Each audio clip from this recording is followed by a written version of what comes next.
Early this month, hundreds of protesters gathered around the country, standing in solidarity with Aboriginal communities in the Northern Territory threatened by gas shale fracking. The community's message was loud and clear. What do we want? When do we want it?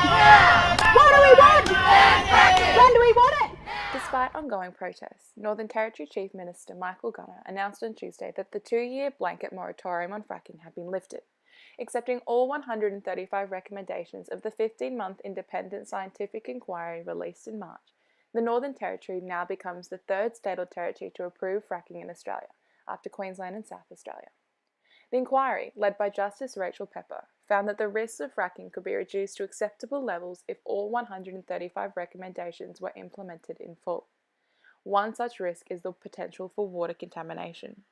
The practice of hydraulic fracturing can be highly toxic if it leaks into the surface water and shallow aquifers, says Amy Gordon, a representative of the Seed Indigenous Youth Climate Network. Basically what they have to do is go beneath the water into the coal seams down below and extract the gas and pull it up through the water, which is what's really harmful because there's a lot of chances for leaks and the chemicals to leak out into the layers of that. With 90% of the Northern Territory groundwater dependent, there is mounting environmental concern over the Labor government's controversial decision to open up more than half the region to onshore shale gas development. Particularly in the Northern Territory where a lot of the communities rely on groundwater and they don't have a lot of fresh water coming in. If there are leaks with this fracking and then it'll contaminate their water and will mean that these communities find it really hard to continue living on their country. Now, for water, for country, ban fracking now! In the Northern Territory, it has long been recognised that places of spiritual or religious significance to Aboriginal people need to be protected.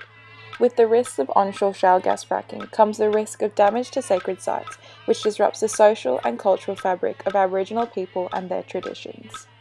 Fracking happens, and if it happens on a scale of what happened in North Dakota, where there's just gas wells all over the place, this destroys culture and destroys songlines and destroys their dreaming stories, and that's a big part of who Aboriginal people are, and so we need to protect that. While the emphasis has largely been on the damage to human health and sacred sites, there is also the risk of a loss of biodiversity due to chemical contamination of the environment. While the full extent of these risks cannot be estimated, if losses do occur, they would be difficult or even impossible to remedy and would have a high impact, especially in the context of Aboriginal culture, says Bo Spearham, a member of the Warriors of the Aboriginal Resistance. We see around the world the effects that this has. There isn't any good way to sort of mine and to frack. And they can't, put the land back to what it was, after they say best practice in terms of, rejuvenation of land. Like when you want to rip up so much of the land, you can't put it back the way it is, especially when it's significant sites. And, all this country is significant and special and sacred. The chemical makeup of fracturing fluid and the industry's effects on nature and wildlife remain largely unknown, says Ellie Smith, project coordinator for anti-fracking group Lock the Gate Alliance.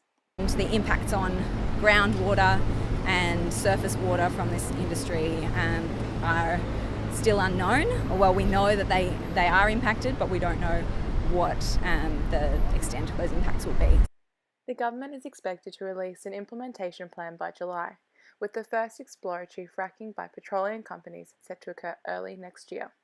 Reporting for ABC News, Bridget Haig.